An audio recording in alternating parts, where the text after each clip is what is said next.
C++ essential 1 के course में आज हमारी तीसरी वीडियो है और आज हम लोग मॉड्यूल 1 को देखेंगे जिसमें हम different languages for different purpose के ऊपर फोकस करेंगे और इससे स्टडी करेंगे। मेरा नाम है मोहम्मद यासीन और आप देख रहे हैं इल्मुनोबा।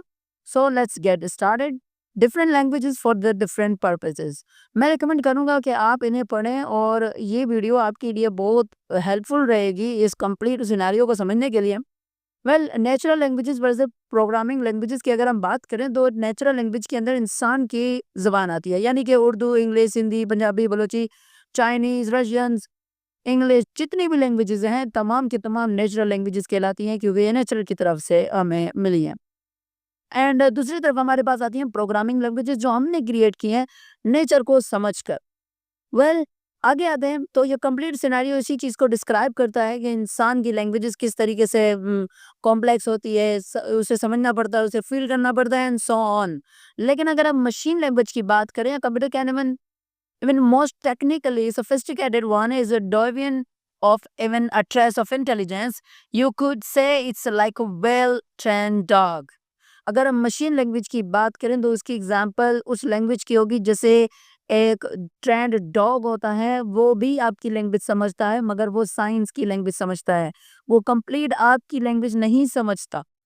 It response only pre determined sets of non commands, यानी कि उसे ऑलरेडी जो ट्रेनिंग मिली है कमांड्स की वो उसी के बिहाफ पर प्रिटेंड करता है, उसी के बिहाफ पर एक्ट करता है। एज वेल कंप्यूटर भी यही करता है, उसे भी जो इंस्ट्रक्शंस इंसानों ने सिखाई हैं बताई हैं वो उसी बिहाफ के ऊपर उन चीज़ों को समझने की कोशिश करता है। आगे आते हैं तो हमें ये बताते हैं complete sets of well non command is called instruction list. आपने इंस्ट्रक्शंस लिस्ट के शॉर्ट को याद रखना है, यानी कि इसका जो हमारे पास एब्रिविएशन आता है वो आता है IL। IL या अक्सर यूज हो रहा होगा इंस्ट्रक्शन लिस्ट, इसके मायने होते हैं इंस्ट्रक्शंस लिस्ट। अब ये इंस्ट्रक्शंस लिस्ट क्या होती हैं इसके बारे में हम अभी बात करते हैं। Different types of computers may vary depending on the size of the ILs, यानी कि instructions list, and the instructions themselves can be entirely different in the different models। यानी कि कंप्यूटर के ब्याह पर ये काम करता है, चूँकि ऑफ कोर्स आप अगर लिनक्स चलाते हैं, आप अगर मैक ओएस चलाते हैं तो उनमें प्रोग्राम्स ही दूसरे हैं, उनकी जो रूट लैंग्वेजेस हैं वो ओवरऑल बाइनरी तो है लेकिन उसकी जो इंस्ट्रक्शंस लिस्ट है वो डिफरेंट है। ठीक है, तो वो ये वेरी करेगा कंप्यूटर के ऊपर, उसके हार्डवेयर के ऊपर। The IL is in fact alphabet that is commonly known as the machine language. अब याद रखिएगा इंस्ट्रक्शंस लिस्ट के अंदर मशीन लैंग्वेज के जो है ना कमांड से होते हैं। अब ये मशीन लैंग्वेज क्या होती है मैं इससे पहले पिछले वीडियो में बता चुका हूँ, उसका लिंक आपको ऊपर आई बटन के ऊपर नजर आ रहा होगा, वहां से भी आप इसे देख सकते हैं। आगे आते हैं। This is the simplest and the most primary language we can use to give commands to a computer. IL यानी कि इंस्ट्रक्शंस लिस्ट, यानी कि मशीन लैंग्वेज के थ्रू हम कंप्यूटर को कमांड देते हैं। इनसे इट्स कंप्यूटर्स मदर टंग। अब याद रखिएगा मशीन लैंग्वेज कंप्यूटर का मदर टंग है। एंड जो बचपन से हम पढ़ते आ रहे हैं, computer can understand only one language that is called binary language and this is the binary language. यहाँ पर एक ग्राफ भी हमें दिखाया गया है, पिक्चर दिखाई गई है। यहाँ पर और भी बहुत सारी बातें की गई हैं, मैं जस्ट जो मेन बातें हैं मैं उसे ही डिस्क्राइब करने की कोशिश करूंगा। यहाँ पर चंद चीजें और बताई गई हैं। All these circumstances lead to need for some kind of bridge between people's language means natural language and a computer language means machine language।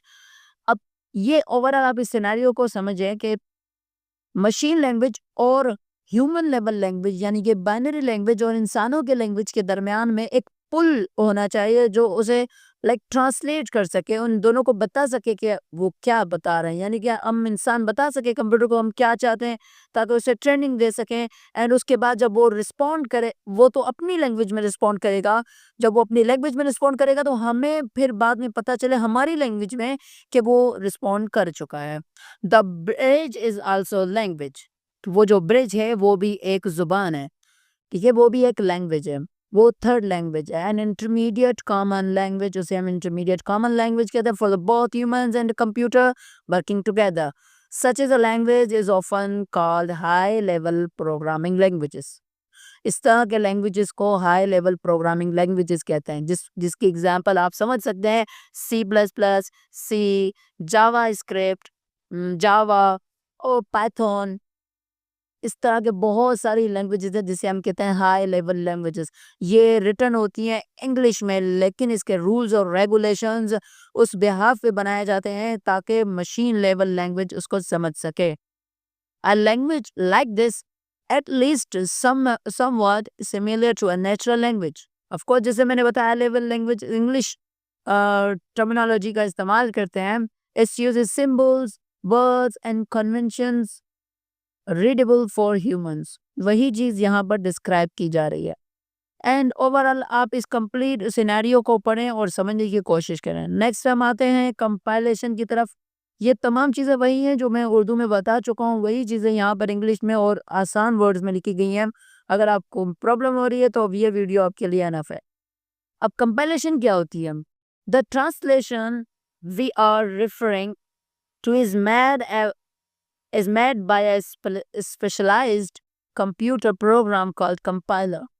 ये कंपाइलर के बारे में मैं ऑलरेडी अपनी पिछले वीडियो में बता चुका हूँ कि कंपाइलर होता है हाई लेवल लैंग्वेज को मशीन लेवल लैंग्वेज में कंपाइल करने के लिए। अब जाहिर सी बात है, मशीन जो होती है ना वो समझती है 0 और 1, वो हमारी लैंग्वेज नहीं समझती।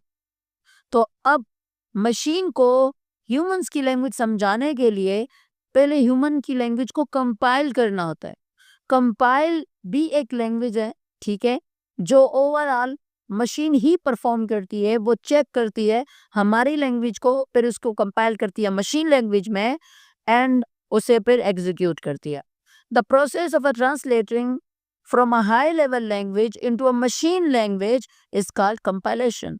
वही बात हुई जो हाई लेवल लैंग्वेज यानी कि सी प्लस प्लस, जावा स्क्रिप्ट, पाइथन वगैरह वगैरह, इन तमाम लैंग्वेजेस को कंपाइल किया जाता है, फिर वो कंपाइल होकर मशीन लेवल लैंग्वेज में ट्रांसफॉर्म होती हैं और फिर एग्जीक्यूट होती हैं। अब एक इशू की बात करते हैं। फॉर एग्जांपल, हमें एक नया प्रोग्राम लिखना है, हमें प्रोग्राम बनाना है। We already know that main task is to write a program. जो प्रोग्राम बनाने के लिए प्रोग्राम लिखना पड़ेगा and according with the rules. अब एक रूल है, याद रखिएगा, कोई भी प्रोग्राम लैंग्वेज, आप जिस भी प्रोग्राम लैंग्वेज का आप इस्तेमाल कर रहे हैं, ठीक है, सच एज आपको तो उसे लिखना पड़ेगा, ठीक है। कोई भी प्रोग्राम हो, such program which is in fact is just text, वो लिखना तो होगा आपको टेक्स्ट की सूरत में, इज कॉल्ड सोर्स कोड। अब जो भी आप कोड लिखोगे उसे दरअसल कहा जाएगा सोर्स कोड। चाहे आप पाइथन में लिखो, चाहे आप सी प्लस प्लस में लिखो, चाहे आप सी लैंग्वेज के कोड्स लिखो, उसे हम कहेंगे सोर्स कोड या हम उसे सिंपली कोड भी कहते हैं। While the file which contain the source is called source file. जहां पर भी आपका सोर्स कोड पड़ा होगा, वो जो फाइल होगी उसे हम कहेंगे सोर्स फाइल। इसी तरीके से जब यही सोर्स कोड कंपाइल होता है तो हम उसे कहते हैं मशीन कोड, ठीक है। अब नेक्स्ट आते हैं, to write new source code you will need a text editor. अब याद रखिएगा, हम ये बात कर चुके हैं ऑलरेडी आईडीई में। हमें एक आईडीई की जरूरत पड़ती है, हमें एक टेक्स्ट एडिटर की जरूरत पड़ती है that allow you to manipulate text without any formatting information. अब यहाँ पर यह भी मेंशन किया गया है, इसीलिए माइक्रोसॉफ्ट वर्ड में हम नहीं लिखते। ये भी क्वेश्चन उठता है कि क्या हम माइक्रोसॉफ्ट वर्ड के अंदर टेक्स्ट जो कोड है वो लिख सकते हैं? बिल्कुल लिख सकते हैं, इसमें प्रॉब्लम नहीं है। प्रॉब्लम यह है कि माइक्रोसॉफ्ट वर्ड खुद एक सॉफ्टवेयर है, कंप्लीट बहुत बड़ा सॉफ्टवेयर है। जब उसकी फाइल हम सेव करते हैं तो वो खुद कई केबीज में सेव हो जाती है, और जब उसके अंदर हम डेटा बहुत ज़्यादा कोड लिखेंगे तो उसकी साइज और भी बढ़ जाएगी। क्यों? क्योंकि उसके अंदर टूल्स की इंटीग्रेशन मौजूद है जो हमें नहीं चाहिए होती है। हमें फॉर्मेटिंग नहीं चाहिए होती है, हमें जस्ट कोड लिखना होता है, टेक्स्ट लिखना होता है, and that is why Notepad is better. इसीलिए नोटपैड बेटर है। अगर आप सर्च करेंगे नोटपैड तो वो आपको मिल जाएगी, कंप्यूटर में बिल्ट इन ये सॉफ्टवेयर इंस्टॉल्ड होती है। इसमें हम अपने कोड को लिखते हैं। This code is placed in the file and this name of the file should imply it's content, ठीक है। For right a computer, for example, it's common for a file containing a source code in the C++ language to have its the name ending with the suffix .cpp. Example यहाँ पर ये दिया गया है कि अगर आप C++ की फाइल लिख रहे हैं यानी कि कोड लिख रहे हैं तो आपको ये पता होना चाहिए कि आप C++ के लिख रहे हैं। तो एंड में जब आप इस फाइल को सेव करेंगे तो आपने उस फाइल के नाम के साथ, जैसे यहाँ पर सोफिक्स है, आप कुछ भी लिख सकते हैं, suffix.cpp आपको लिखना होगा। ये एक रूल है जिससे कंप्यूटर को पता चल जाता है कि आप किस लैंग्वेज में ये लिख रहे हैं। कंप्यूटर समझ जाएगा कि आपने कोई प्रोग्रामिंग जो है ना कोड लिखा है, कोई नॉर्मल सा टेक्स्ट नहीं है ये। Next, your source code needs to be compiled. आपके सोर्स कोड को अब कंपाइल की जरूरत है। आपने नोटपैड के ऊपर तो कोड लिख दिया, आपने .cpp के साथ लिख दिया, आपने सी के साथ कर दिया एंड सो ऑन, लेकिन आपके कोड को तो कंपाइल होने की जरूरत है। वो तो हाई लेवल लैंग्वेज में है, कंप्यूटर कैसे समझेगा उसे, क्योंकि कंप्यूटर तो बात करता है 0 और 1 की। So that is why computer need to be compiled this code. To do this you need to run an appropriate compiler. इसीलिए आपको एक कंपाइलर की नीड होती है, instruct it where you stored the source code. और आप उस compiler को फिर बताते हो कि आपका जो सोर्स कोड है यानी कि वो जो फाइल है .cpp का या .c का .html का कुछ किसी का भी, वो फाइल कहाँ पड़ी है and you want it to translate into machine language. फिर आप उससे मशीन लैंग्वेज में ट्रांसलेट करते हैं, मशीन लैंग्वेज उसे समझ लेता है, मशीन उसे समझ लेता है एंड बाद में उसे एक्सिक्यूट करता है। The compiler reads your code, makes some complex analysis, and determine whether or not you made any error during the code process. वो ये चेक करता है कि आपने कोई कोड में गलती तो नहीं की। अगर आपने एक कोमा एक डॉट की भी मिस्टेक की है, वो कंपाइलर आपको बता देगा कि आपने गलती की है and that is totally okay. सब गलतियां करते हैं, मैं खुद गलतियां करता हूँ and that's totally okay and उसे फिर हमें डीबग करना होता है। यहाँ पर भी एक एग्जांपल दी गई है कि अगर कई मर्तबा हम ऐसा करते हैं कि हम दो इंटीजर्स लेते हैं और उनको प्लस करना होता है, हम प्लस की जगह पर हम हैश इस्तेमाल कर लेते हैं, दो देन कंपाइलर हमें बताता है कि भाई आपने हैश इस्तेमाल किया, जो यहाँ पर सेंस नहीं बनता। तो हम उसे पर प्लस करके अपने मिस्टेक को दुरुस्त कर लेते हैं। लेकिन यहाँ पर एक और सिनेरियो है। सिनेरियो ये है कि आप अगर आपको प्लस करना था और आपने माइनस किया तो कंपाइलर उसे नहीं समझ पाएगा, क्योंकि कंपाइलर के लिए प्लस भी एक ऑपरेटर है और अरिथमेटिक ऑपरेटर है और माइनस भी एक अरिथमेटिक ऑपरेटर है। तो कंपाइलर आपके लिए इसे गेस नहीं करेगा, वो इस चीज को समझ ही नहीं पाएगा कि आप क्या चाहते थे। वो डायरेक्टली उसे एग्जीक्यूट कर देगा एंड आपका रिजल्ट रॉन्ग आएगा। तो इसमें भी प्रॉब्लम की बात नहीं है, because the compiler will not think for you. Compiler आपके लिए नहीं सोचेगा and that is okay. If the compiler did everything, अगर कंपाइलर आपके लिए सब कुछ करे, the developer would not have a job. तो डेवलपर यानी हमारी तो जरूरत ही नहीं, अगर कंपाइलर ही जान ले के कहाँ प्लस करना है कहाँ माइनस करना है। सो that is totally okay. Problems आती रहेंगी और आपको उन्हें डिबग करना होगा, उन प्रॉब्लम्स को सॉल्व करना होगा। Next, if the compiler does not find any mistakes, अगर आपके कंपाइलर को कोई मिस्टेक नहीं मिलती, the result will be a file containing your program translated into machine language। तो आपका जो रिजल्ट होगा वो ये होगा कि आपकी जो फाइल होगी, लाइक यहाँ पर एक इमेज में दिखाया भी गया है, वो आपकी फाइल कंपाइलेशन होगी और उसके बाद वो फिर एग्जीक्यूट होगी उस मशीन लैंग्वेज में, उस बाइनरी लैंग्वेज में। that file is commonly called executable file। जब किसी फाइल में कोई प्रॉब्लम नहीं होती है तो हम उस फाइल को कहते हैं एग्जीक्यूटेबल फाइल। दैट मीन्स इस फाइल को एग्जीक्यूट किया जा सकता है विदाउट एनी एरर।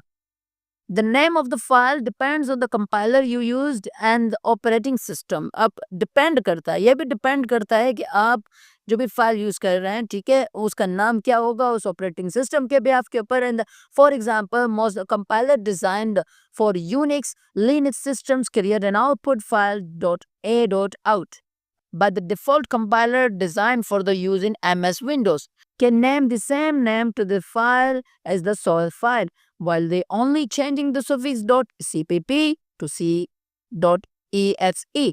जब आपकी फाइल कंप्लीटली तौर पर एग्जीक्यूट हो जाएगी तो आपकी वो जो फाइल होगी वो एंड में जाके .cpp हो जाएगी एंड वही फाइल अगर आप यूनिक्स या लिनक्स में एग्जीक्यूट करोगे तो वो वहां पर जाकर a.out में से होगी।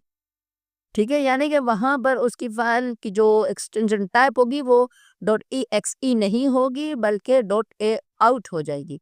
And that is the reason Unix और माइक्रोसॉफ्ट विंडोज में फ़र्क है।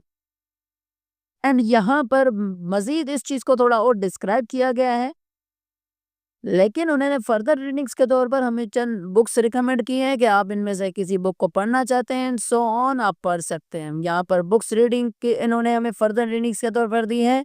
और यही था आज के लिए।